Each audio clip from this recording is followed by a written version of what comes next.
प्रसन्ना भव सर्वदा।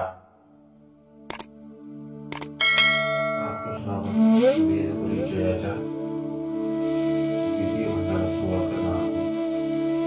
या वेद स्मृतिशास्त्र विनोनिवरे जुष्टा सुखैकास्पदं दैवी संपदनं प्रदा भगवता श्रीयेन सौरक्षिता व्याकरणाशवधर्मसारोदया कामार्थ मोक्षप्रदा नित्या विश्वहितैषिणी जयतुसा श्री वैदिकी संस्थाही शास्त्री कारण 18 पुराण ख्रिस्ती गाती तुम्ही नवनीता तैसी ज्ञानंता वाजा व्यर्थ कथा संधी मार्ग एक हरी आत्मा जीव शिव समा वाजा तू दुर्गमेन घरी मन ज्ञानदेवा पाठ हरी हा वैकुंठ वरला गंगाठ हरी दिसे। या अभंगाच्या द्वारे नामाचं महात्म्य सांगताना ज्ञानोबरायांनी सांगताना सांगितले की चहुवेदी जाण साही शास्त्री कारण 18 पुराण हरीसी गती। की चारी वेदाचं किंवा साही शास्त्राचं 18 पुराणाचं सार काय, तुम्ही हरिमुखे म्हणा पुण्याची गणना कोण करी। वेद शास्त्रामध्ये वेद मार्गी मुनी गेले त्याची मार्गी आम्ही चाललो। तुकाराम महाराज सुद्धा म्हणतात वाचा बोलू वेदनीती करू संती केले ते वेद बाह्य दंड बोले तो पाषांड। असं संतांची अनेक श्रुती स्मृती नाही पुराण ज्या प्रमाण याचे वदन नावलोका। असं वेदाचं महात्म्य सुद्धा संत महात्म्यांनी सर्वच आचार्यांनी संत महात्म्यांनी गायलेलं आहे। एवढंच काय पाश्चात्यांनी सुद्धा वेदाचं महात्म्य प्रमाण मानते आणि वेदाला ते अनादि मानतात। ऋग्वेद हा विश्वातला सर्वात प्राचीन ग्रंथ आहे असं वैज्ञानिक सुद्धा मानतात। वेदाचं रक्षण करताना साईनाचार्याने सांगितले इष्ट प्राप्ती अनिष्ट परिहार योग अलौकिकम उपायम यो ग्रंथ हा वेदयती सहा वेदा। हा वेद कशाला म्हणावं तो इष्टाची प्राप्ती करून देतो आणि अनिष्टाचा परिहार करून देतो आणि अलौकिक उपाय जो सांगतो त्याला वेद असं म्हणतात। आता या वेदाचा आपण वेद म्हणजे काय, वेद धातूपासून हा वेद शब्द झाला। वेद म्हणजे काय, ज्ञानाची राशी किंवा जाणणे असे विविध अर्थांनी वेद शब्द निर्माण होतो। आपण तो पहिल्या व्हिडिओमध्ये पाहून आलो, तिथे जाऊन त्या वेद शब्दाचा अर्थ जाणून घेऊ शकतात। आता इष्ट प्राप्ती करून देतो म्हणजे काय, तर वेद सर्व हितार्थ आहे। वेदाने सांगितले की वेद हा सर्वांच्या हिताचं सांगतो। आता हिताचं सांगतो म्हणजे काय, लोकांचा असा गैरसमज असतो की हिताचं सांगतो म्हणजे चांगलं करणं। आज लोकांमध्ये गैरसमज असा झाला आहे की देव केल्यानंतर माणसाला सुख मिळतं। थोडं धाडस करून बोलतो, पण माणसाच्या जीवनामध्ये चांगलं होण्यासाठी देव नसतो।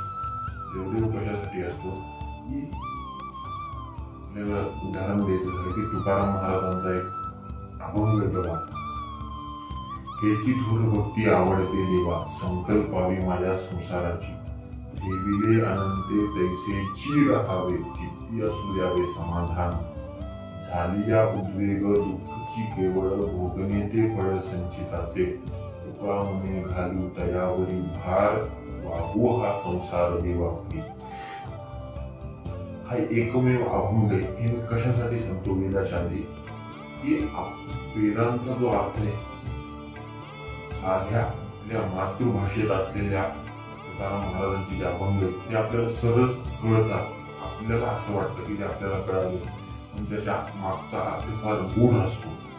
तर मातृभाषेत आपण अभंगातून जे ज्ञान घेतो, वेद हा संस्कृतामध्ये त्या संस्कृतातले काही शब्दार्थ घेऊन आपण असं समजतो की आपल्याला वेद कळाला।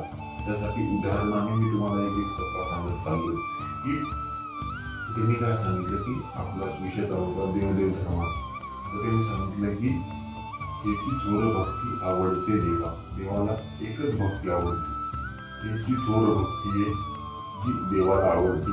विविध अर्थाने आपण त्याचा विचार करणार नाही, सहज उदाहरण अवलंबून समजून जातो।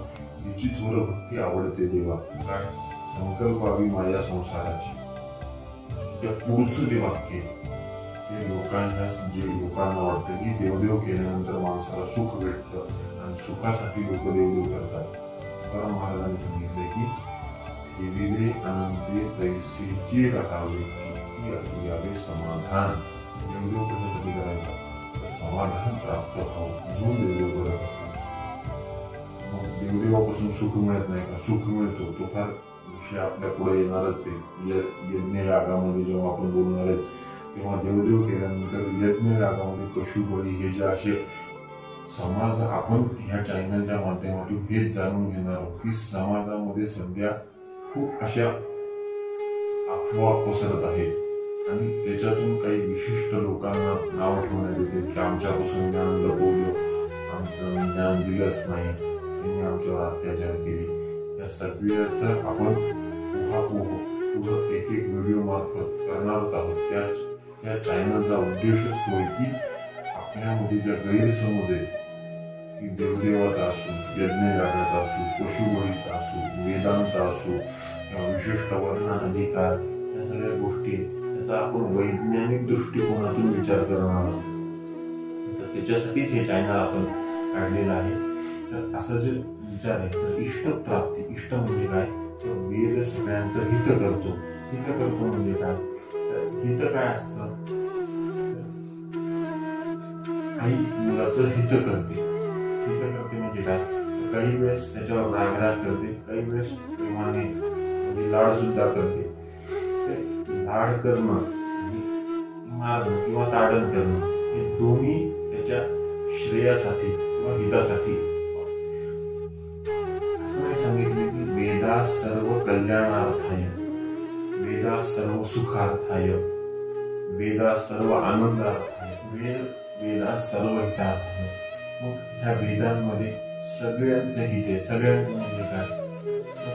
मुंगीपासून, जडापासून ते चेतनापर्यंत, मुंगीपासून ते ब्रह्मदेवापर्यंत सगळे देव जेवढे काही असते सगळ्यांचं हित वेदामध्ये. कसं आपण चर्चा करणार आहोत. तर इष्टप्राप्ती म्हणजे काय? वेद म्हणून कालेन फलते वेदाः असा एक श्लोक आहे.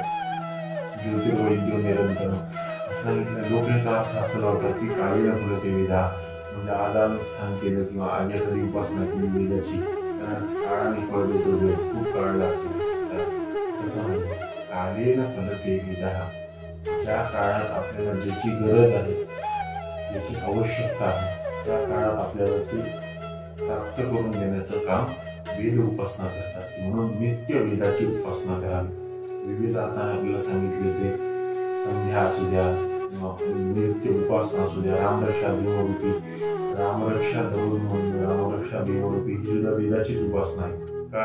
तर पुढे येणार आहे की अपौरुषेय वाक्यम वेदः, अपौरुषेय वाक्य म्हणजे वेद हे कोणी पुरुषाने निर्माण केले आहे. ही व्याख्या सांगताना सांगितले यस्य निश्वसितं वेदः यो वेदेभ्यो केलं देवतं निर्ममेतमहं वंदे विद्यातीर्थ महेश्वरम. निश्वसित म्हणजे ते काय? तर भगवंताची श्वास आहे, भगवंताचा श्वास. म्हणून रामरक्षा सुद्धा वेदांत एवढंच तिचं महात्म्य. म्हणून दररोज नित्य संध्याकाळी उपासनेत रामरक्षा मिळलीच पाहिजे. कारण काय? तर 15व्या श्लोकात सांगितले रामरक्षा आदिष्ठवान यथा स्वप्ने रामरक्षां इमां हरः तथा लिखित्वां प्रातः प्रबुद्धो बुधकौशिकः. त्यांनी स्मरून एक एक श्लोक लिहिला नाही. आदिष्ठवान यथा स्वप्ने, स्वप्नामध्ये बुधकौशिक ऋषींना भगवान शंकरांनी येऊन ती सांगितलेली. भगवान शंकरांनी सुद्धा निर्माण केलेली नाही. त्यांच्या मनात समाधीत त्यांना दिसलं आणि त्याचं महात्म्य त्यांनी बुधकौशिकांकडून सांगितलं आणि सकाळी जे भगवान शंकरांनी त्यांना सांगितलं होतं ते त्यांनी लिहून घेतलं. बुधकौशिक ऋषी ही ऋषींचं, म्हणून ऋषींचा शब्द सांगतात आणि ऋषी कोणाला म्हणा तर ऋषी मंत्रद्रष्टा राहा, तू मंत्र करता राहा. ऋषींनी मंत्र केलेले नाही, ऋषींनी समाधी अवस्थेत मंत्र पाहिले म्हणून ते ऋषी आहेत. इष्टप्राप्तीचा आपला विषय जो होता वेदासन. वेद आपलं इष्ट करतो आणि अनिष्टाचा परिहार करतो. अनिष्टाचा परिहार करतो म्हणजे काय? तर लौकिक जीवनामध्ये जे आपल्या अनिष्ट होते त्या लौकिक जीवनात त्या अनिष्ट तर दूर करतोच वेद. वेदाचं मुख्य कार्य काय? तर हे जे जड चेतन शरीर आहे, संसार आपण जे म्हणतो, संसाराला येतो, संसाराला येतो, त्या जन्म मरणाचं जे चक्र चालू आहे, काल व्याध मुखग्रास भागवतात सांगितले. काल रूपी व्याध आपल्याला नित्य ग्रासतोय. काळाचं मर्दन किंवा संसाराचं बंधन नाहीस करतो. त्या असं अनिष्ट जो निवारण करतो त्याला वेद म्हणतात. आणि अलौकिक उपाय देतो, मोक्षाचा उपाय देतो, आपण पुढे चर्चा करणार आहोत. तर असं या कालरूपी या संसाररूपी चक्रातून जो आपल्याला बाहेर काढतो आणि कालरूपी अनिष्टाचं जो परिमार्जन करतो, या परिमार्जनासाठी उपाय जो सांगतो त्याला वेद असं म्हणतात. अलौकिकम उपायम योग ग्रंथा वेदोती 6 वेदा. मग अलौकिक उपाय काय? आपण तुकाराम महाराजांचा अभंग पाहिला, वेद मार्गे मुनी गेले त्याची मार्गे आम्ही चाललो, वाचा बोलू वेद नीती. ते काय? नामस्मरण करणार, ज्या उपासना सांगितल्यात आपल्या गुरु परंपरेने, आपल्या संत परंपरेने, संतांचा मार्गाचा अवलंबन करणं म्हणजेच अलौकिक उपाय जो वेदाने सांगितलेला. तो अलौकिक उपाय संतांनी आपल्याला आपल्या सरळ भाषेत आपल्याला समजून सांगितला. म्हणून संतांना शरण जाणं म्हणजेच वेदाचा अलौकिक उपाय आणि वेद जाणून घेणे. तर हा असा वेद. वेदाचं संतांना सांगितले की वेदामध्ये विविध तत्त्वे, वेदामध्ये ज्ञान या लाभ, या वेगवेगळ्या अर्थाने तो व्हिडिओ अर्थ आहे. आपण मागे जाऊन तो व्हिडिओ पाहू शकता. दासन ही सगळी वेदाची व्याख्या झाली, आपण पाहून आलो. आता ह्याच्यानंतर दुसरा चालता मोठा विषय आला म्हणून सांगून जातो की आपल्याकडं असा एक गैरसमज आहे की यदि वेदास्त्रयस्त्री, मनुस्मृतीने सांगितले यदि वेदास्त्रयस्त्री म्हणजे 3च वेद आहेत. अथर्ववेद वेद ग्राह्य नाही किंवा अथर्ववेदाला वेदत्व दिलेलं नाही, तर असा अर्थ नाहीये. इथं जो यदि वेदास्त्रयस्त्री, वेद शब्द त्रय शब्द जो आलाय तो विभागवाचक आलाय. एक असतो लक्षार्थ, एक असतो वाच्यार्थ. विभागवाचक म्हणजे काय? तर सृष्टीमध्ये, ब्रह्मांडामध्ये जे काही शब्द वाङ्मय किंवा शब्द आहे तो 3च प्रकारे संघटित म्हणा एकत्रित होतो. तर कसा? तर 3 प्रकार संतांकडे सांगितले की पहिला प्रकार आहे रुख. रुख म्हणजे काय? एक छंदोबद्ध पद, त्याला पद्य असं म्हणतो, त्याला म्हणतात रुख, रुचा, रुख रुचा. त्याच्यानंतर दुसरा आहे यजु. यजु म्हणजे गद्य, 100-200 शब्दांचा समूह पद्य. आपण जे बोलतो आता त्या बोलण्यामध्ये सुद्धा काय असतं की पद्यात्मक बोलतो आपण. तिसरं असतं गाणं. गाणं काय असतं की कोणीतरी एक पद्यात म्हणा किंवा गद्यात लिहून ठेवलेला एक शब्द समूह तो विविध वाद्यांच्या मार्फत किंवा सुरांच्या मार्फत जेव्हा आपण प्रकट करतो तेव्हा त्याला गीत म्हणतात. म्हणून सामवेदामध्ये 80% मंत्र हे ऋग्वेदाचे. म्हणून हे सगळं सांगितल्यानंतर म्हणून यदि वेदास्त्रयस्त्री, इथं जो यदि वेदास्त्रयस्त्री त्रयी शब्द जो आलाय तो त्रयी शब्द विभागवाचक आहे, तो वेदांना वाचक नाही. 3 विभागामध्ये 4 वेद येतात. ऋग्वेद गद्य प्रधान आहे, यजुर्वेद गद्य प्रधान आहे, सामवेद गीत प्रधान आहे. म्हणजे सामवेदात गद्य पद्य नाही का? सामवेदात आहे. तर इथे जो वेद शब्द आहे तसं अथर्ववेद रूप प्रधान आहे. हे सगळं सांगितलंय. आणि पुढं आपण ह्या विषयावर विस्तृत विवेचन करणार आहे. थोडक्यामध्ये आपण काय काय जाणून घेणार आहोत हे आपण आजच्या व्हिडिओतून जाणून घेणार आहोत. त्याच्यानंतर आपण वेदांचं यदि वेदास्त्रयस्त्री हे जाणून घेतलं. त्याच्यानंतर आपण वेदांच्या मूर्त्या आपल्याला इथं दाखवल्या जात आहेत की ऋग्वेद, यजुर्वेद, सामवेद आणि अथर्ववेद अशी 4 वेद. कधी जमलं जालना जिल्ह्यामध्ये चतुर्वेदेश्वराचा सावरगाव म्हणून आहे, त्या सावरगावला जाऊन एकमेव विश्वातलं वेद मंदिर आहे. आपण जाऊन तिथं कधी पण दर्शन घेऊन या एकदा. तिथं 4 वेदाच्या मूर्त्या उपलब्ध आहेत पंचधातूमधल्या. तर असं जे वेदाच्या ज्या मूर्त्या दिल्या त्या वेदांच्या मूर्त्यांचं रूप देताना कसं दिलेलं आहे? प्रत्येक वेदाच्या मूर्तीचं रूप वेगळं, म्हणजे मुख वेगळे. शरीर जसं नरसिंह मुख सिंहाचं आहे आणि शरीर धड आपण ज्याला म्हणतो नराचं आहे, तसं वेदाच्या मूर्तीचं काय? तर एक गरधव नर आहे, एक आजनर आहे, एक अश्वनर आहे आणि एक मरकट नर आहे. तर कसं की ऋग्वेदाच्या मूर्तीचं त्याच्या मागे सुद्धा वैज्ञानिक कारण आहे. उग कोणाचंही मुख द्यायचं म्हणून दिलेलं नाही. गाईचं का दिलेलं नाही, वाघाचं का दिलं नाही, सिंहाचं का दिलं नाही, ह्याच्या मागचे सुद्धा कारण आहेत. आपण ते जाणून घेणार आहे.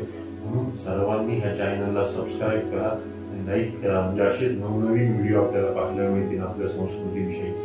तर ह्याच्या सांगताना सांगितलं की ऋग्वेदाचा मुख कसं आहे, तर ऋग्वेदाचं मुख गाढवाचं मुख, एवढा मोठा वेद आहे आणि त्याला गाढवाचं मुख, हेच आपल्याला जाणून घ्यायचं आहे पुढच्या व्हिडिओतून. दुसरं यजुर्वेद, यजुर्वेदाचा मुख शेळीच आहे. आता आपल्याकडे बली परंपरा आहे, बली देतात, बली कसं काय देतात, या सगळ्यांचा आपण उहापोह करणार आहे. आद्य म्हणजे काय, कशाचा बळी, किती यज्ञ यागे, सोमयाग म्हणजे काय, दर्शमास, पौर्णमास, हे जे श्रौत स्मार्त कर्म अनुष्ठान हे जे आहेत ते आपण पुराण होतं, हे सगळं आपण विश्लेषाने पुढे पाहत जाणार आहे. तर त्याच्यानंतर दर्श पौर्णमास हे काय झालं, तर यजुर्वेदाचं मुख सांगताना सांगितलं की शेळीचं मुख आहे. तिसरं मुख सांगताना सांगितलं सामवेदाचं मुख काय, तर घोड्याचं मुख आहे, अश्वमुख आहे. आणि तिसरं मुख जे अथर्ववेद आहे, त्या अथर्ववेदाचं मुख मर्कटाचं मुख आहे. तर अशी ही चारही वेदाची मुख आहे. मुखांच्यावर आपण चर्चा करणार आहोत. वेद जतन परंपरा, ज्या वर्णांनी वेदाचं जतन केलं ती किती क्लिष्ट परंपरा आहे.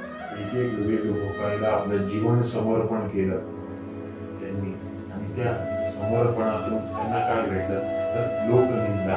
लोकांना हे माहीत नाही. त्यामुळं आपण या चॅनलच्या माध्यमातून वेद मंत्राचं जतन करणं किंवा वेद परंपरेचं जतन करणं किती क्लिष्ट आहे हे आपण जाणून घेणार आहोत.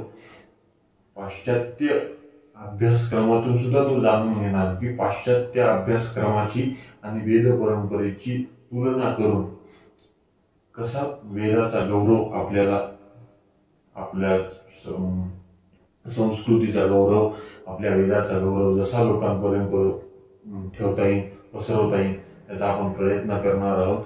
असेच नवनवीन व्हिडिओ पाहण्यासाठी पुन्हा एकदा सर्वांना नम्र विनंती की कृपया वैदिक संस्कृती नावाच्या चॅनलला सबस्क्राईब करा, लाईक करा, आणि तुम्हाला संस्कृतीविषयी जे काही जाणून घ्यायचं असेल ते कमेंट बॉक्समध्ये कमेंट करून आम्हाला सांगा. आम्ही त्याच्यावर व्हिडिओ करण्याचा प्रयत्न करू. ओम नमः सभाभ्यास सभापती.